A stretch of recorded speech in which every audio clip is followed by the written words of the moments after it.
Inilah hasil penyemprotan untuk proses tanam selanjutnya.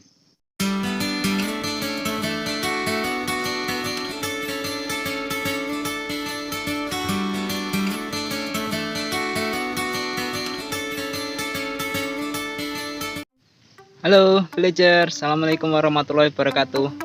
Nah, ketemu lagi dengan Sarjana Ndeso ya. Kali ini Sarjana Ndeso sedang ada di ladang. Saya sedang melakukan penyemprotan untuk proses penanaman jagung yang periode selanjutnya. Ini adalah penanaman yang ketiga di tahun ini, atau ini periode yang setelah kemarau.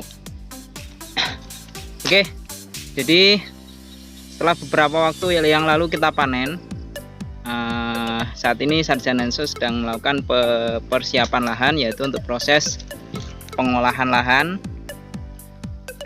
Namun sebelum kita lanjut ke video, jangan lupa untuk teman-teman yang belum subscribe channel Sarjana Ndeso, terus dukung channel ini dengan cara klik tombol subscribe yang ada di bawah video ini ya, tombol merah yang ada di bawah video ini. Kemudian nyalakan juga loncengnya agar teman-teman selalu mendapat update info terbaru seputar pertanian maupun tips seputar pakan ternak. Oke, kita langsung ke lahan. Oke teman-teman, inilah lahan yang sedang saya lakukan pengolahan. Jadi metode yang saya gunakan untuk pemrosesan lahan ini, saya menggunakan metode tanpa olah tanah atau TOT ya, karena ini adalah proses penanaman yang ketiga setelah penanaman di musim kemarau yang lalu. Jadi dalam setahun memang saya biasanya menanam jagung sebanyak 3 kali. Untuk penanaman yang ketiga itu kita juga melihat kondisi cuaca dan juga curah hujan. Jika memang memungkinkan, maka saya akan melakukan penanaman yang ketiga, karena lahan di sini umumnya adalah lahan yang hanya mengandalkan hujan atau lahan tada hujan, sehingga benar-benar mengandalkan iklim dan cuaca curah hujan untuk proses penanaman. Dan untuk tahun ini alhamdulillah cuaca dan curah hujannya cukup tinggi, sehingga saya memutuskan untuk menanam yang ketiga, untuk yang ketiga kalinya. Di tahun-tahun yang lalu, 2 tahun yang lalu itu hanya 2 kali dalam setahun. Di 2 tahun ke belakang ini, 2021-2022 ini, karena curah hujan cukup tinggi, saya menanam sebanyak 3 kali. Oke, jadi setelah 3 hari yang lalu selesai dilakukan pemanenan, langsung lahannya setelah semua hasil panen sudah dikeluarkan dari lahan, langsung dilakukan proses pembakaran tebon jagung ya. Tebon jagung yang sudah kering itu kita bakar seperti ini prosesnya. Kemudian saat ini setelah semuanya dibakar, tanaman liarnya atau gulma yang masih ada kita lakukan penyemprotan.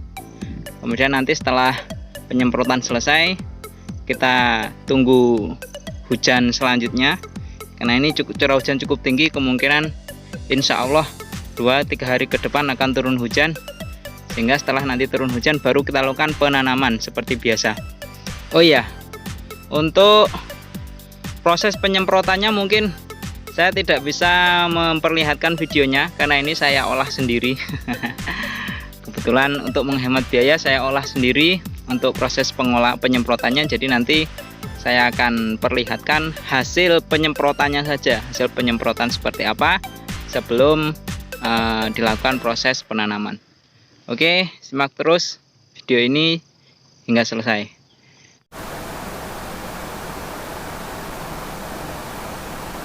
Halo, assalamualaikum warahmatullahi wabarakatuh. Ya, ketemu lagi dengan Sarjana Ndeso. Kali ini Sarjana Ndeso sedang ada di ladang ya, meneruskan video tentang hasil penyemprotan lahan, tentang pengolahan lahan. Untuk hasil penyemprotannya kurang lebih seperti ini, teman-teman bisa lihat sama-sama ya. Inilah hasil penyemprotan untuk proses tanam selanjutnya. Ini adalah 5 hari setelah penyemprotan. hasilnya kurang lebih seperti ini. Rumput-rumputnya sudah mati ya, sudah mati semua. Sekarang sudah mulai proses menguning. Nah, ya itu kebetulan juga hari ini langsung saya tanami kembali. Ini adalah penanaman yang ketiga di musim ini, di tahun ini. Jadi setelah kemarin saya lakukan penyemprotan, seperti ini hasilnya. Hasil penyemprotannya, lahannya sudah siap untuk ditanami. Tebun-tebun jagung yang kering juga sudah dibakar. Bisa teman-teman lihat di sini seperti itu. Oh ya, tunggak jagungnya juga masih ada, tunggak jagung yang lama. Sehingga nanti ketika proses penajukan, membuat lubang untuk tanaman jagung, itu tinggal mengikuti baris yang sudah ada, tunggak yang sudah ada. Hanya saja untuk jaraknya ini saya perlebar. Yang sebelumnya hanya berjarak sekitar 15 cm antar tanaman. Ini akan saya lebarkan menjadi 20 cm. Mengingat ini adalah penanaman yang ketiga setelah musim kemarau, karena ini resiko untuk gagal panennya cukup besar, sehingga saya memilih untuk jarak antar tanamannya saya lebarkan untuk hasil yang lebih maksimal tentunya. Karena kalau jaraknya lebih lebar, nanti otomatis jagung itu akan punya space yang lebih luas untuk dia tumbuh, untuk dia berkembang, dan juga nanti untuk kebutuhan pupuk juga nanti tentunya akan sedikit berkurang. Karena kebutuhan pupuk ini saya alokasikan sama seperti yang kemarin.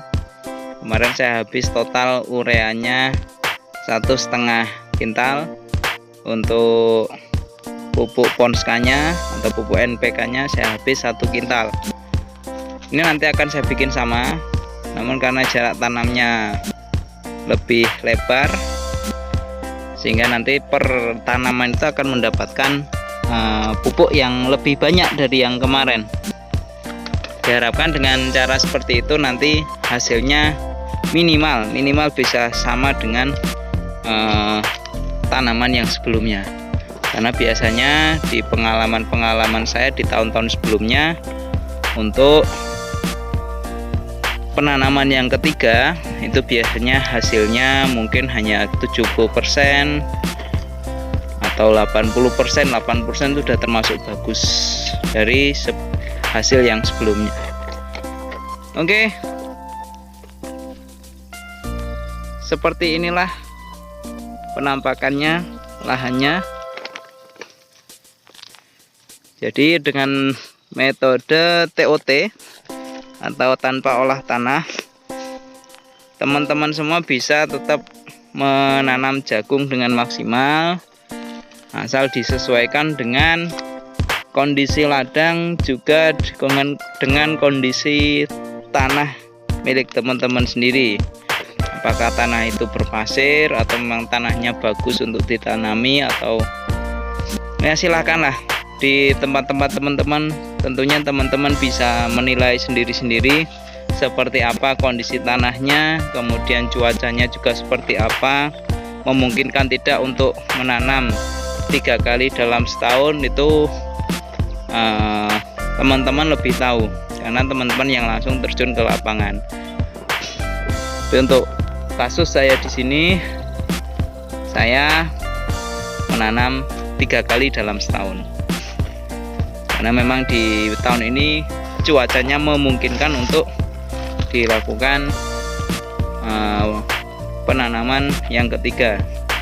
Oke, mudah-mudahan video ini bermanfaat. Jangan lupa untuk terus mendukung channel Sarjana Ndeso dengan cara klik tombol subscribe yang ada di bawah video ini ya, tombol merah yang ada di bawah video ini, kemudian nyalakan juga loncengnya agar teman-teman mendapatkan info terbaru seputar pertanian maupun info seputar peternakan lainnya.